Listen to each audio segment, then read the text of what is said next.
tutti e benvenuti al CESMA Zurich. Io sono Andrea Paglia e oggi sono in compagnia di Simone Corelli. Ciao Simone, benvenuto. Ciao Andrea, come va?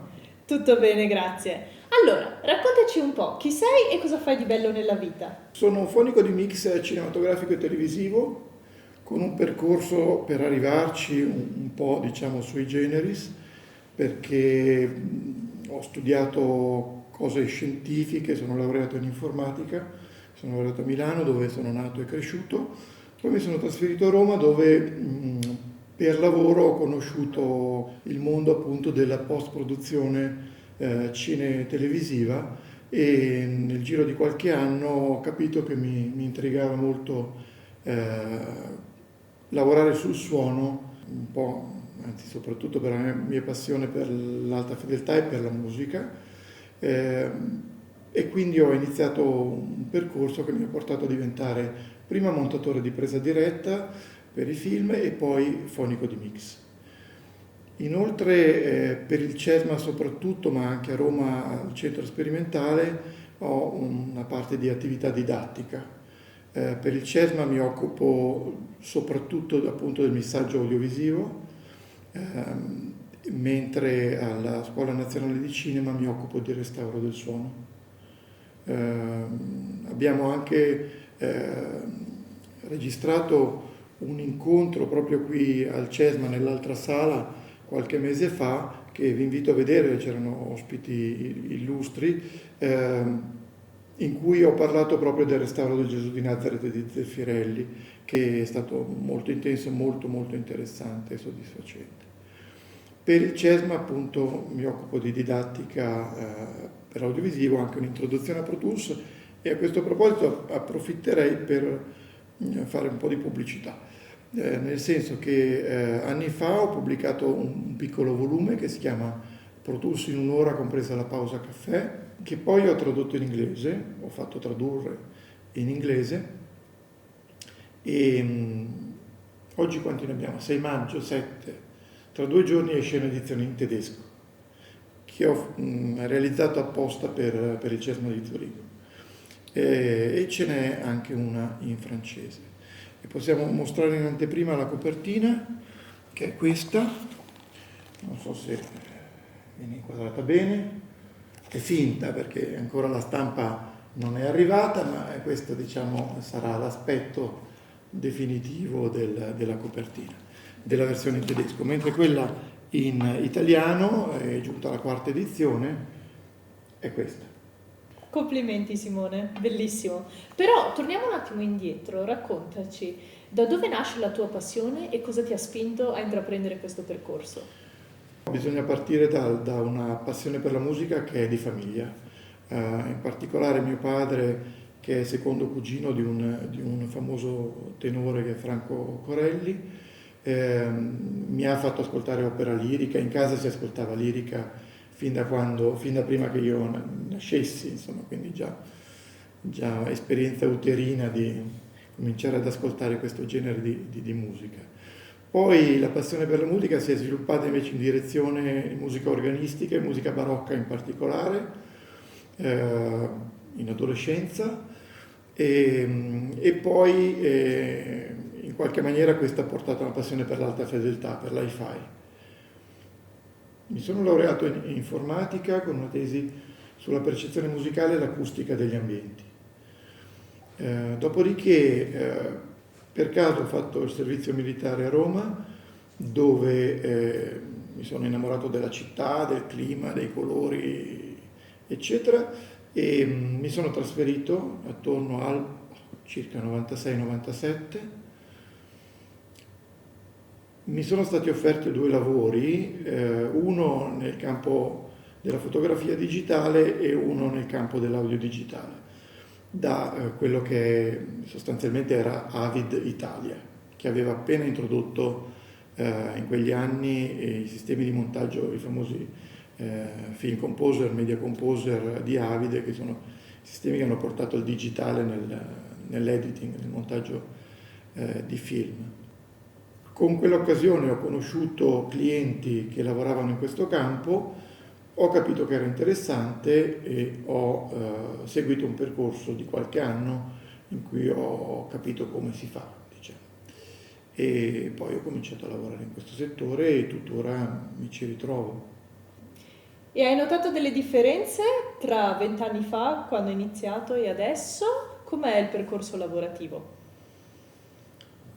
Sì, le differenze sono state scatenate dall'utilizzo delle telecamere digitali ad alta risoluzione, diciamo all'inizio degli anni 2000.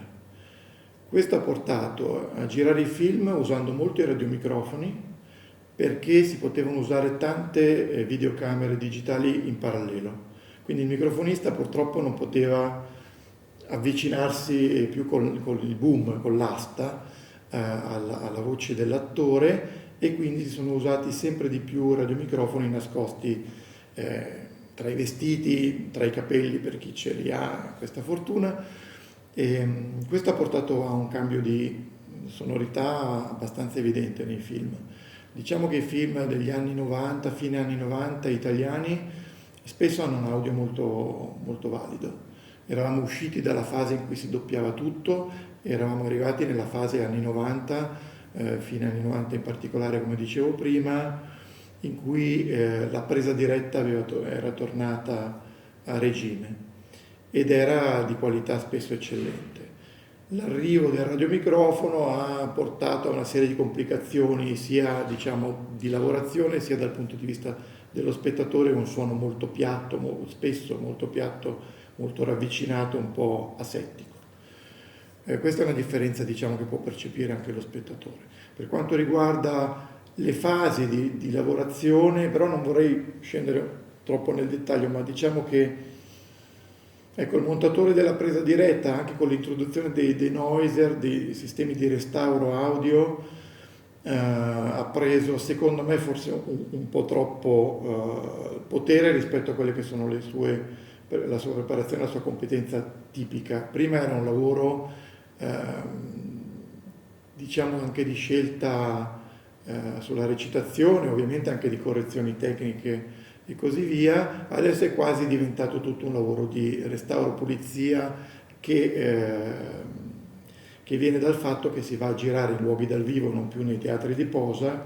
Sono luoghi rumorosi, il radiomicrofono può avere problemi per i movimenti dei vestiti, il motivo per cui oggi non li usiamo. Abbiamo due ottimi Schoeps Colette, e quindi insomma ci sono una serie di fatti tecnici che sono però dietro le quinte, credo interessino poco chi ci ascolta, ma ovviamente ne scenderemo nel dettaglio con i nostri studenti quando sarà il momento. Ecco, allora mi aggancio proprio alla parola studenti. Un giovane che vuole iniziare e inizia a studiare questo percorso, perché dovrebbe sceglierlo? Allora, nel settore mio esistono varie professioni. Le cito velocemente: il fonico di presa diretta, che è responsabile della registrazione sul set di un film, un documentario, quello che è, con il suo microfonista. Casi di lusso, abbiamo addirittura 2 microfonisti, comunque anche un assistente, eccetera. Questo è per quanto riguarda la produzione sul set. Poi abbiamo per il doppiaggio, che comunque si fa piccole parti anche nei film girati in presa diretta e soprattutto si fa per i film stranieri. Nel doppiaggio abbiamo il fonico di doppiaggio, appunto, e poi abbiamo il sincronizzatore del doppiaggio, anche questa è una figura tecnica legata al suono, che perfeziona un po' quello che è stato il lavoro di adattamento della traduzione per cercare di avere un labiale che corrisponda con l'originale, e ovviamente il lavoro del doppiatore che cerca di seguire il ritmo degli occhi, delle labbra, del movimento degli attori originali. Però questo va perfezionato, quindi c'è un sincronizzatore che migliora queste cose. Poi abbiamo il montatore della presa diretta, che diciamo che è una costola del settore montaggio, specializzato sul suono e in particolare dei dialoghi. Poi abbiamo i rumoristi, che entrano in azione perché dobbiamo vendere il nostro film anche all'estero perché venga doppiato in altre lingue.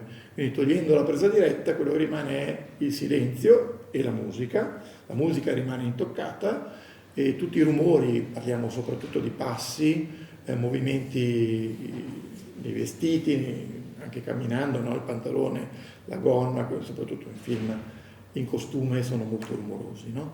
E qualche volta danno fastidio. Però si deve sentire il movimento della sedia, eccetera. Quindi i passi, i movimenti dei vestiti, la manipolazione di oggetti e così via. Quindi i rumoristi ricostruiscono tutto questo e anche gli ambienti, quindi immagini in un bosco c'è il vento tra le foglie, gli uccellini, eccetera, eccetera. Il multicanale di solito non è mono. E poi il colpo di clacson, il suono di un telefonino, tutti quelli che noi chiamiamo speciali, quindi ambienti speciali e sala, Foley, che sono appunto questi movimenti fatti sartorialmente, direi, dal Foley artist. Poi abbiamo tutti i fonici, sostanzialmente fanno un lavoro molto simile a quello del fonico musicale, no? Quindi quando si registra la musica per film ci sono delle specificità, ma sostanzialmente sono ingegneri di suono che registrano l'orchestra, soprattutto anche altri strumenti. Quindi c'è tutto quel settore di fonici musicali e poi tutti questi tre ingredienti, faccio pubblicità anche a un altro libro che è Dialoghi, musica, effetti, il suono nell'audiovisivo, che ho scritto con Gilberto Martinelli, che è un eccezionale, anche nostro docente, tra l'altro è un eccezionale fonico di presa diretta, che lavora anche non solo per i prodotti italiani ma anche per americani di alto livello, e un eccellente compositore di musica per film che è Stefano Mainetti. È un volumone che abbiamo pubblicato, è già la seconda edizione, abbiamo preso anche due premi, uno in Italia e uno in Svizzera, per proprio meriti letterari addirittura. E di cui siamo molto fieri. Quindi questi tre ingredienti, dialoghi, musica e effetti, convergono finalmente nella sala mix cine-televisiva, che sostanzialmente assomiglia a un cinema di dimensioni medie, ottimizzato acusticamente per un ascolto in un'area piuttosto ristretta, non come nei cinema normali dove bisogna fare un po' la tara per far sentire benino un po' tutti, no. In queste sale bisogna far sentire molto bene solo 4-5 persone in una certa posizione attorno al banco di missaggio. E lì intervengo appunto io e i miei colleghi, siamo gli ingegneri del suono, i fonici di mix, dove dobbiamo da una parte correggere problemi tecnici, che è normale che ci siano soprattutto nella presa diretta, nella musica di solito no, e neanche nei rumori, e dall'altra invece lavorare sugli equilibri, sui bilanciamenti, aiutare il regista a portare a termine il suono globale del film, che è una questione complessa, che richiede normalmente un paio di settimane di lavoro, 8-9 ore al giorno, anche di più. E io amo preparare il lavoro in modo che tecnicamente sia a posto prima che il regista entri, perché non voglio annoiarlo con cose tecniche molto faticose anche per l'orecchio, voglio che entri e il film sia sostanzialmente pronto. Poi da quel momento in poi lavoriamo sull'espressività, ci rendiamo conto anche se una musica insieme al musicista, anche se una musica interferisce con, immagino una scena di un sogno, un incubo, una situazione particolare in cui i rumoristi hanno creato del sound design intrigante, giusto, anche il musicista ha fatto il suo lavoro, può succedere, purtroppo è un problema organizzativo per cui il musicista arriva sempre all'ultimo momento, i rumoristi, cioè l'organizzazione è sempre molto al filo. Tranquillamente succede che abbiamo la proposta del musicista e la proposta del rumorista, che possono sommarsi e avere un buon risultato, come più spesso succede no. Quindi si sceglie una strada o l'altra, oppure la strada musicale e poi della parte del sound design dei rumoristi si prende una parte magari piccola, non troppo intrusiva, che si appoggia bene sulla musica. Quindi si fanno scelte artistiche tutte insieme. L'ingegnere del fonico e mix è una figura al 50% tecnica, al 50% grazie a un'esperienza su centinaia di prodotti a cui lavora, sia di produzione che di edizione, aiuta anche a capire in che direzione andare, perché se no la confusione può regnare sovrana. Tra l'altro non è detto che i registi, con tutto il loro magari valore, la capacità di dirigere l'attore, siano anche, abbiano una sensibilità eccellente anche sul suono, non è detto. Forse il 50% delle volte no. Per cui è bene che sappiano affidarsi a chi ha più orecchio, più esperienza per trovare la strada giusta.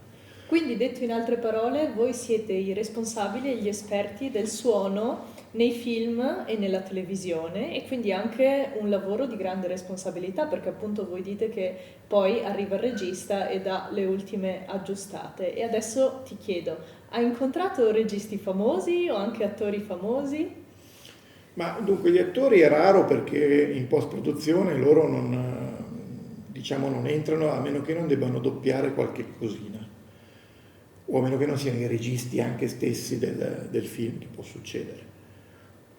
Carlo Lizzani sicuramente è uno dei registi più importanti con cui ho avuto il piacere e la fortuna di lavorare. Il film si chiamava Hotel Meina, è stato celebrato un grande successo a Venezia, ormai sono passati un po' di anni. Emanuela Piovano, una regista importante, con cui ho lavorato a tanti film, nell'ultimo in un ruolo nuovo per me, che è quello di supervisore al suono del film, quindi non ho missato il film, ma ho preso in mano, ereditato un lavoro fatto in Piemonte per una serie di motivi, e che abbiamo portato allo stato finale con delle modifiche, dei perfezionamenti anche al montaggio del grande Roberto Perpignani. E quindi è una regista che mi piace citare, perché appunto la collaborazione è lunga. All'inizio l'ho conosciuta, ero ancora montatore a presa diretta, e poi successivamente il missaggio, e quest'ultima opera che si intitola Finale Allegro, che è uscito da pochi giorni con Barbara Boucher, appunto mi vede nel ruolo di supervisore al suono, un ruolo molto interessante. Altri registi con cui ho lavorato, Porporati, Amendola, Gasman, insomma, e poi nei film di edizione, quindi film spesso americani, nell'edizione italiana, sicuramente mi piace ricordare due registi che sono Wes Anderson, di cui ho missato Fantastic Mr. Fox e The Grand Budapest Hotel, grandi doppiatori, un lavoro veramente... Tra l'altro lui segue le edizioni in altre lingue, quindi ha seguito la traduzione, l'adattamento, è sicuramente un prodotto un'edizione di alto livello.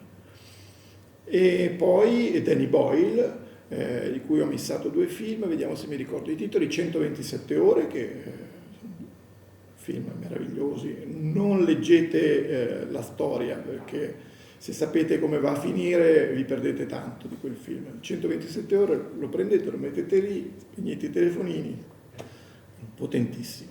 E altrettanto potente anche un bellissimo film che è In Trance, scritto In Trance, almeno questo è il titolo in italiano, con un ritmo pauroso, veramente meraviglioso. Poi lavori televisivi con il commissario Nardone, me lo ricordo con grande piacere, Il nostro generale con Castellitto, veramente sono decine, quindi... Hai detto che non si incontrano spesso attori, ma io ho saputo che hai incontrato Sophia Loren. Sì, confesso. Nel periodo Covid, Edoardo Ponti, che è figlio di Sophia Loren, stava lavorando alla realizzazione della versione in inglese del suo film La vita davanti a sé. L'interprete principale, appunto la madre Sophia Loren, ha insistito perché, visto che l'inglese della signora Loren è eccellente, si doppiasse ella stessa. Rimanendo per questioni anche di comodità nella città dove vive, che è Ginevra, appunto qui in Svizzera. Mi hanno chiamato per seguire la registrazione sostanzialmente del doppiaggio della signora Loren, e sono stati quasi 15 giorni di lavoro intenso. Lei arrivava la mattina, lavorava la mattina e poi noi nel pomeriggio andavamo a verificare i vari take e a scegliere a gusto appunto del regista, di Edoardo, talvolta anche componendo frasi in modo da più take, con uno scrupolo assolutamente straordinario che non ho mai trovato così estremo in altri registi. Andavamo a lavorare sull'editing. È stata un'esperienza intensa, interessante, allo studio Masé, che è un eccellente studio di post-produzione cinematografica a nord, se ben ricordo, di Ginevra. Ci siamo trovati benissimo e quindi ho avuto il piacere di stare a cena a casa loro più volte, di toccare gli Oscar, i 2 Oscar della signora Loren, di suonare il loro pianoforte. Sono un po' appassionato di musica anch'io. Qui abbiamo un eccezionale strumento qui al CESMA, questo Bechstein da concerto.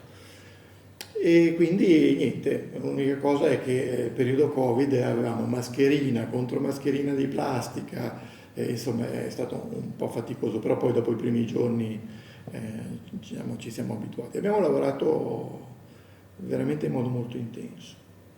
Quindi Ginevra, Svizzera, c'è qualcos'altro che ti collega alla Svizzera?